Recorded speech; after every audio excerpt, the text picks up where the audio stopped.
क्या जम्मू कश्मीर में भारतीय जनता पार्टी की सरकार बनना संभव है? आक्रामक नजर आ रहे डॉक्टर फारूक अब्दुल्ला और उमर अब्दुल्ला की बॉडी लैंग्वेज ये बताती है कि 8 अक्टूबर का इंतजार केवल मात्र उनके लिए फॉर्मेलिटी बन गया है। उन्हें ऑलरेडी ये लग रहा है कि जम्मू कश्मीर में नेशनल कॉन्फ्रेंस एक बड़े दल के तौर पे उभरेगी और जम्मू कश्मीर में नेशनल कॉन्फ्रेंस के नेतृत्व में सरकार बनेगी। लेकिन क्या भारतीय जनता पार्टी, जिसे इलेक्शन मशीन कहा जाता है, इतनी आसानी से खेल नेशनल कॉन्फ्रेंस को करने देगी? इस पर बात करने के लिए मेरे साथ भारतीय जनता पार्टी के उपाध्यक्ष और जम्मू नॉर्थ से बीजेपी के प्रत्याशी श्यामलाल शर्मा है। श्याम जी, सबसे पहले मुझे ये बताइए कि आश्वस्त हैं कल के दिन को लेकर? बिल्कुल, उसमें कोई शक की गुंजाइश ही नहीं है।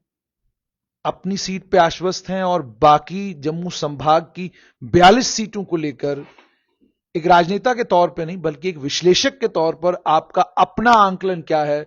भाजपा कहां पर खड़ी है? देखिए, 42 नहीं, मैं 43 लगाता हूं। वो सीट भी हमारे खाते की है और आप जब रिजल्ट आते हैं कल, इस समय तक तो सिचुएशन जो है वो बिल्कुल क्लियर हो जाएगी। और मुझे लगता है कि भारतीय जनता पार्टी को खसूसन तौर पर जम्मू प्रांत की आप बात कर रहे हैं, जो हमारी कोर कॉन्स्टिट्यूंसी है, उस पे लोगों ने भरपूर आशीर्वाद दिया है और भारतीय जनता पार्टी जो है वो सिंगल लार्जेस्ट पार्टी और एब्सोल्यूट मेजॉरिटी की तरफ जाएगी। जो आप कह रहे हैं एब्सोल्यूट मेजॉरिटी की तरफ भारतीय जनता पार्टी जाएगी, तो एब्सोल्यूट मेजॉरिटी तो 48 पे है। 48 के आंकड़े को पार करने के लिए आपको घाटी के समर्थन की भी जरूरत पड़ेगी। तो कहां से आंकड़े जोड़ेंगे आप अभी जितने भी एग्जिट पोल्स हैं वो आपको मैक्सिमम 34 और मिनिमम आपको 25 सीट दे रहे हैं। तो 25 और 34 के बीच में भी अगर हम चलें तो 28 मान के चलिए कि आपकी सीटें आती हैं। 20 लोगों की आपको जरूरत होगी सरकार बनाने के लिए। उस आंकड़े को कैसे पूरा करेंगे? मुझे लगता है कि ये जो आप बात कह रहे हैं अभी तो प्रीमच्योर है सारी, क्योंकि ये गर्भ के भविष्य में है ये सारी बातें। और कल 24 घंटे भी नहीं अभी रहे हैं, बहुत कम समय रहा है, ये सारी चीजें बाहर आ जाएंगी। और मैंने ये कहा है कि single largest party Bharatiya Janata party होगी और हम 62 सीट्स पे इलेक्शन लड़ रहे हैं, तभी हम ये बात कह रहे हैं। और नेशनल कॉन्फ्रेंस तो सिर्फ 51 सीट्स पे जो है वो इलेक्शन लड़ रही है। हम 62 वाले हैं, वो 51 वाले हैं। और सामने उसने कहा कि हाथ कंगन को आरसी किया और पढ़े लिखे को फारसी किया। अब ईवीएम में सारी चीजें जो हैं वो बंद हैं, तो मैंने कह दिया कि गर्भ के भविष्य में हैं। कल इस समय तक जो है ये सारी बातें सामने आ जाएंगी, पता चल जाएगा। बिल्कुल पता चलेगा। संभावनाएं जो बन रही उसमें नेशनल कॉन्फ्रेंस, कांग्रेस कोलिशन और पीडीपी ने भी कल कह दिया, नईम अख्तर ने कहा कि हम समर्थन देंगे, अगर संभावना ऐसी बनती है और हमारी जरूरत पड़ती तो हम समर्थन देंगे। एक तरफ तो यह है। दूसरी तरफ मुझे श्याम जी ये बताइएगा कि मान लीजिए भारतीय जनता पार्टी वही नंबर लाती है, इस नंबर की बात आप कर रहे हैं कि आप आ जाते हैं 28 पे और घाटी में नेशनल कॉन्फ्रेंस, कांग्रेस और पीडीपी मिलकर सरकार बना लेते हैं। और अभी तक जो संभावना है उसमें जम्मू संभाग से कांग्रेस की तरफ से कोई प्रत्याशी कंफर्टेबल नजर नहीं आ रहा, हालांकि जीत के दावे 9 सीटों के ऊपर हैं। तो क्या वो सरकार, जिस सरकार में लगभग 10 जिलों के नुमाइंदे विपक्ष में होंगे और 10 जिलों के नुमाइंदे सरकार में होंगे, क्या वो सरकार जम्मू कश्मीर जैसे संवेदनशील केंद्र शासित प्रदेश के लिए ठीक होगी? देखिए, जहां तक आपने ये बात कही है, कांग्रेस की बात कर रहे हैं, मुझे नहीं लगता है कि जम्मू में उनका खाता भी कहीं खुलेगा। जो जितना मैं एज ए पॉलिटिकल स्टूडेंट मुझे जानकारी है, जहां तक विपक्ष और पक्ष की बात है, अभी बहुत प्रीमच्योर है इन बातों पे डिस्कस करना। कौन सरकार ट्रेजरी बेंचेस पे होगा, कौन अपोजिशन बेंचेस पे होगा। लेकिन भारतीय जनता पार्टी की जो प्रायोरिटी है वो है यहाँ की तमीरो तरक्की और यहाँ पे अमन चैन बहाल करना। ये सारी चीजें जो हैं, सरकार जो भी बनेगी उसकी ये जिम्मेवारी है और मुझे लगता है कि उस जिम्मेवारी को भारतीय जनता पार्टी जो है वो बखूबी निभा सकती है और लोगों का मैंडेट भी होगा। लेकिन मैं परिकल्पना ये कर रहा हूं कि मान लीजिए इस तरह का मैंडेट आ रहा है, क्योंकि देखिए नेशनल कॉन्फ्रेंस ने साफ कर दिया, एक बार नहीं कई बार वो कह चुके हैं। और कल जो डॉक्टर फारूक अब्दुल्ला का आक्रामक बयान था, उन्होंने कहा पूरे देश में आप देख रहे हैं मुसलमानों के साथ क्या हो रहा है, कौन ऐसा मुसलमान है जो क्या कहते हैं बीजेपी के साथ जाएगा? क्या ये सवाल पैदा भी होता है कहीं पर? तो इस तरह जब आप आक्रामक रवैये में आते हैं तो उसका मतलब ये सुपर कॉन्फिडेंट कि सरकार तो हमारी बनी रही है तो बीजेपी के साथ तो हमने बनानी नहीं है। इसीलिए मैंने पूछा कि इस परिप्रेक्ष्य में अगर नेशनल कॉन्फ्रेंस और घाटी के बाकी दल आपके साथ मिलने के लिए तैयार नहीं होते, अगर आपको बहुमत मिलता है परिकल्पना करके, तो क्या इस तरह की एक सरकार जम्मू कश्मीर जैसे संवेदनशील केंद्र शासित प्रदेश के लिए ठीक होगी? और क्या आपको नहीं लगता कि हम आहिस्ता आहिस्ता जम्मू और कश्मीर के विभाजन की ओर तेजी से बढ़ रहे हैं?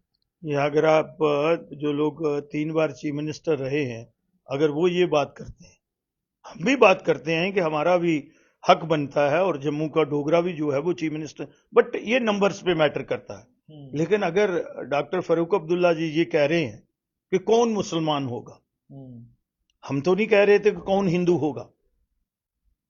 तो यही तो चीजें हैं, वर्टिकल डिवीजन की तरफ कौन लेके जा रहा है? वही लोग लेके जा रहे हैं।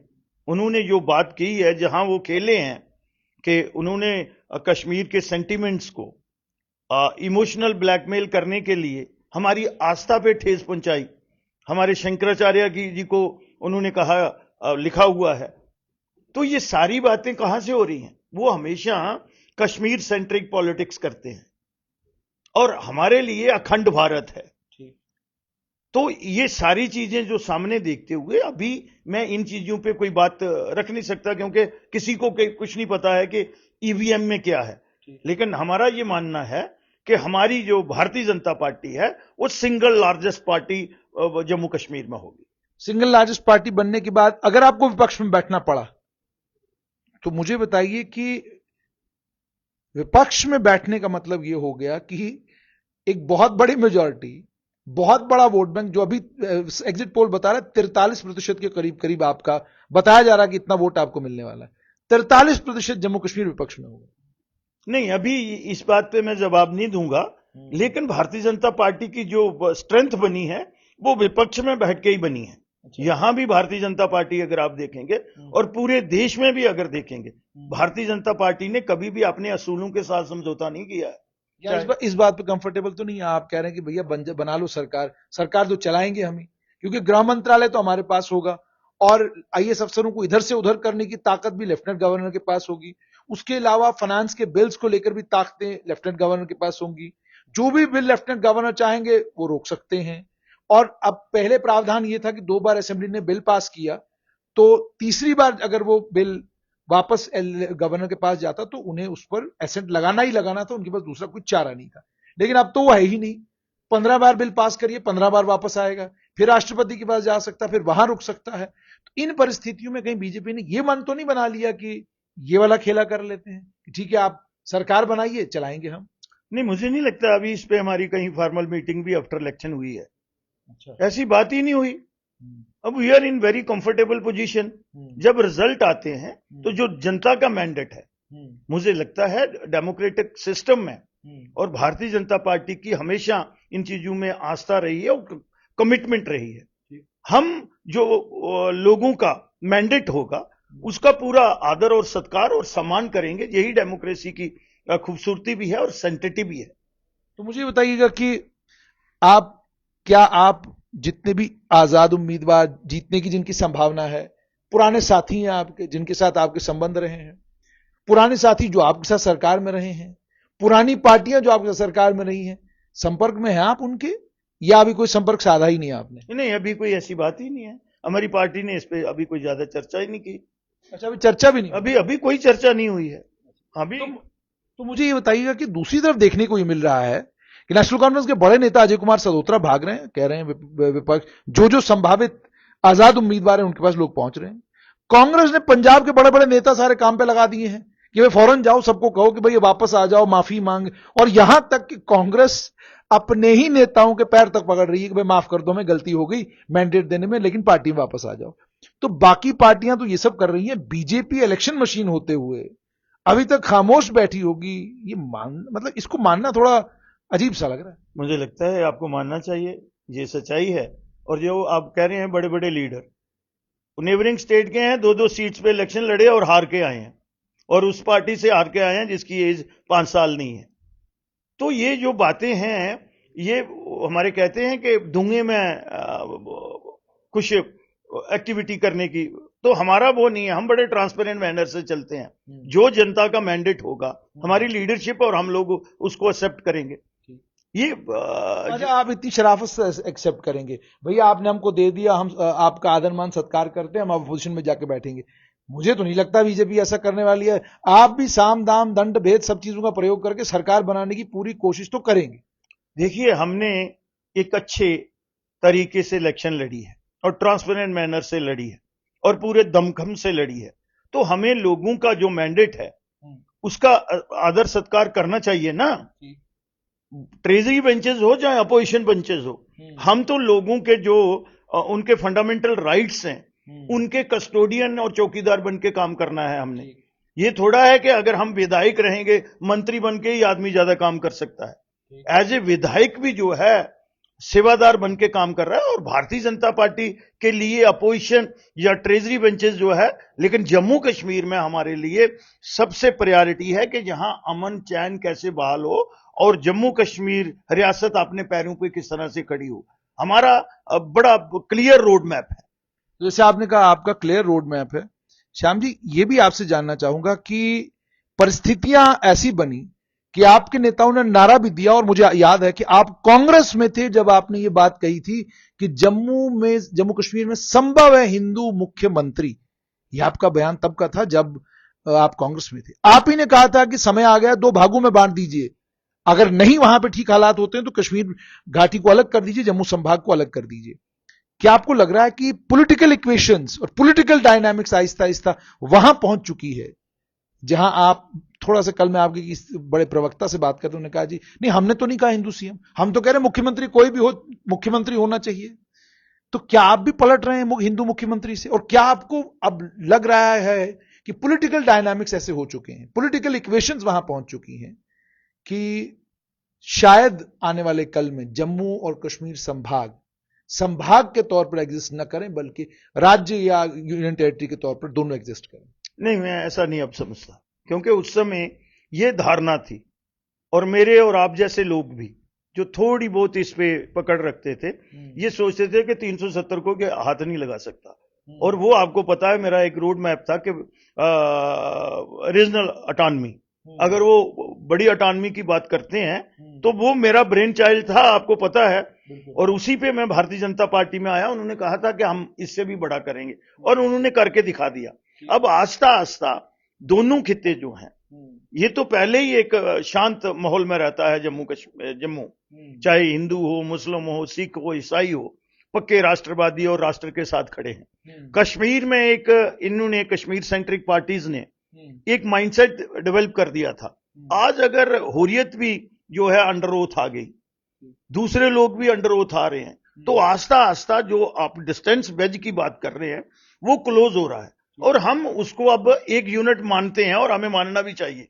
उस समय परिस्थितियां ऐसी थी कि वैली वाले जो थे वो हाकम बन के बैठे हुए थे। आज जम्मू की जनता ने और जो भारतीय जनता पार्टी की लीडरशिप है, उन्होंने कहा है कि नहीं, हम एक यूनिट हैं और सबको जो हमारा संविधान है और जो अखंड भारत का हमारा रोड मैप है उसमें रह के काम करना है। और आप देख रहे हैं कि सीट्स हमें चाहे वैली से कितनी मिलती हैं या नहीं मिलती हैं, बट वहां में परिवर्तन हो रहा है। जो एग्जिट पोल भी बता रहे हैं कि हमारी परसेंटेज 5% जाती है, 7% जाती है। यहां राष्ट्र का झंडा उठाने वाला कोई नहीं था। आज भारतीय जनता पार्टी का झंडा उठा के और हमारे मैंडेट पे वहां लोग इलेक्शन लड़ रहे हैं, तो जो हालात हैं वो नॉर्मलसी की तरफ तो बढ़ रहे हैं। लेकिन श्याम जी, हालात तो नॉर्मलसी की तरफ बढ़ रहे हैं, मगर राजनीतिक तौर पर आप देखिए 2 अलग अलग विचारधाराओं को वोट मिल रहा है। यहां पर कांग्रेस और भारतीय जनता पार्टी मुकाबले में है, लेकिन आप राजौरी पुंछ में चले जाए तो वहां नेशनल कॉन्फ्रेंस के साथ आपका मुकाबला है। आप डोडा, भद्रवा, किश्तवाड़ की कॉन्स्टिट्यूंसीज में चले जाइए, कुछ कॉन्स्टिट्यूंसीज जहां पर नेशनल कॉन्फ्रेंस कभी थी ही नहीं, अब आज आपका वहां पर मुकाबला है नेशनल कॉन्फ्रेंस के साथ। तो जो एक नेशनलाइजेशन ऑफ रीजनल पॉलिटिक्स शुरू हुआ था कि रीजन की पार्टियां कमजोर होने लगी थी और 2 बड़ी पार्टियां उभर के सामने आने लगी थी और ऐसा लगने लगा था कि अब तो राष्ट्रीय मुद्दों के ऊपर ही चुनाव होगा। क्या आपको नहीं लगता कि क्षेत्रवाद में दोबारा चीजें बढ़ चुकी हैं? एक क्षेत्र नेशनल कॉन्फ्रेंस के समर्थन, पीडीपी के समर्थन, अपनी पार्टी पीपुल्स कॉन्फ्रेंस के समर्थन में खड़ा है, और एक पूरा क्षेत्र ऐसा लग रहा है कि बीजेपी को एक बड़ा नंबर दे रहा है और साथ में कांग्रेस को नंबर दे रहा है। तो क्या आपको नहीं लगता ये जो क्षेत्रवाद है ये बढ़ा है और इसके चलते संभावनाएं वही हैं जो परिकल्पना आप आज से कम 14, 15, 16 साल पहले कर चुके हैं? नहीं, मैं तो इसको अप्रिशिएट करता हूं कि अगर जम्मू रीजन में ये सोच बढ़ रही है तो अच्छी बात है। हमारे पास सोचने पे भी पाबंदी है। आपने कहा कि हिंदू चीफ मिनिस्टर, कहां राइडर है? मेरा संविधान क्या कहता है? 1.5 या 2% की हमारी 3 स्टेटें ऐसी हैं जहां पे रहे हैं। तो अगर 1.5 पे हम प्राइम मिनिस्टर भी 10 साल बना सकते हैं, राष्ट्रपति भी बन सकता है, तो हमने क्या गुनाह किया है जम्मू वालों ने? हमारी सोचने भी, कोई क्या कहता है मुझे उससे कुछ नहीं लेना। Leader is to lead. जो मेरी विचार है वो ये है कि हमारी सोचने पे भी पाबंदी है। वो राष्ट्रवाद को भी गाली दे, हमारे तिरंगे को भी अपमान करे, और हम ये सारी चीजें चुप करके सहते रहें, ये तो सूडो सेकुलरिज्म है। इससे हमें बाहर आना पड़ेगा और बात करनी पड़ेगी। बराबर के हिस्सेदार हैं हम। जम्मू कश्मीर जो रियासत है, ये तो मानना चाहिए कि ये डोगराज ने कॉर्ब की हुई है, और आज हमें बिल्कुल कॉर्नर कर देगा, कोई एक साइड पे खड़ा कर देगा, वो तो हम बर्दाश्त नहीं। हम तो कहते हैं कि जम्मू कश्मीर हिंदू, मुस्लिम, सिख, ईसाई, बौद्ध, जैन, ये सबका ये यूनिट है हमारा। हमने तो कभी अलग होने का, अभी आपने ओपनिंग रिमार्क्स में कहा था कि डॉक्टर फारूक अब्दुल्ला ये बात कह रहा है कि कोई भी मुसलमान जो है उनके जाने के लिए तैयार नहीं। तो ये बैज क्रिएट कौन कर रहा है? भारतीय जनता पार्टी। ठीक है, हम कहते हैं कि हम सनातनी हैं, हम आस्था है हमारी, तो हम किसी के भी दूसरे के रिलीजन से भी तो छेड़छाड़ नहीं कर रहे हैं। हम उनको भी इतना ही मान और सम्मान देते हैं। बट जो हमारी पॉलिटिकल हिस्सेदारी होनी चाहिए, तो अगर जम्मू के लोगों ने ये मैंडेट दिया है तो कम से कम मुझे ये खुशी है कि जम्मू आज असर्ट कर रहा है, और ये हमें आगे भी करना है। हम पहले तो ये हमारी जिम्मेवारी नहीं है ना, ये सारी ये ताली दोनों हाथ से बजेगी। और इससे क्या होगा, ये जो उनका एक माइंडसेट है, उनकी साइकी में तब्दीली आएगी। नहीं आएगी तो सेकंड लाइन लीडरशिप आएगी जो हिंदुस्तान के साथ चलना चाहती है, उनको भी पता है। लेकिन श्याम जी, अगर घाटी का कोई बड़ा दल आपके साथ आने के लिए तैयार नहीं होता, या घाटी का कोई बड़ा दल साफ तौर पे कह रहा नहीं बीजेपी के साथ नहीं, तो फिर आपको गवर्न तो करना है ना, सरकार तो बनानी है ना। तो एक राज्य के, एक संभाग के एमएलए मिलकर सरकार बनाएंगे और दूसरे संभाग के एमएलए विपक्ष में बैठेंगे, जो परिस्थितियां लग रही हैं। कल सुबह पता चलेगा, हो सकता है इसमें कुछ बदलाव हो। तो इसीलिए मैंने आपसे पूछा, is this an ideal situation? क्या आपको लग रहा है कि ये जम्मू कश्मीर जैसे संवेदनशील केंद्र शासित प्रदेश के लिए एक आइडियल सिचुएशन है? अंतिम सवाल है मेरा। देखिए, जब ऐसी परिस्थितियां बनती हैं उन्हीं से रास्ते निकलते हैं। अगर प्रॉब्लम नहीं होगी उसका सोल्यूशन भी नहीं होता है, और ये दोनों तरफ से होगा, एक तरफ से नहीं हो सकता। उनको भी अपनी सोच बदलनी पड़ेगी। अब ये नहीं बातें चलेंगी कि वो एक तरफ खींच के ले जाएंगे। अब बराबर की ताकत जो है वो सब जगह पे है, और पॉलिटिकल इंपावरमेंट जो है वो जम्मू की डिमांड है। मैंने भी, चाहे वो कांग्रेस में रह के मैं चाहता था कि एक वेज क्रिएट हो रहा था, वो 2 सेक्शन में मजहब के तौर पर लड़ाई हो रही थी, हिंदू और मुसलमान की। हमने कहा नहीं, ये अलग अलग चीजें हैं। धर्म एक अलग चीज है और सरकार एक अलग चीज है, और हमारा संविधान जो है वो हमें कहता है, तो हमें तो अपने लिए असर्ट करना है ना। अगर हमारे साथ हक तलफी होती है, ये तो हर मजहब की ग्रंथ में भी लिखा हुआ है, तो हम तो एक लड़ाई जो है जम्मू को पॉलिटिकली इंपावर करने की बात कह रहे हैं कि हम कितनी देर बंधुआ मजदूर बन के काम करेंगे। तो political empowerment, yes, political empowerment. बहुत बहुत शुक्रिया। तो आपने सुन लिया, भारतीय जनता पार्टी के उपाध्यक्ष श्यामलाल शर्मा इस बात को लेकर आश्वस्त हैं कि जम्मू संभाग और कश्मीर संभाग से भारतीय जनता पार्टी को एक बड़ा मैंडेट मिलने वाला है। लेकिन साथ में उन्होंने यह भी कहा कि हम पॉलिटिकली असर्ट करने की कोशिश कर रहे हैं, जम्मू संभाग अपना हिस्सा ढूंढ रहा है। देखना यह होगा कि कल 8 अक्टूबर को जब नतीजे आते हैं तो क्या नेशनल कॉन्फ्रेंस कांग्रेस कंफर्टेबली सरकार बनाएगी या पेच फंसेगा और कहानी किसी और जाएगी।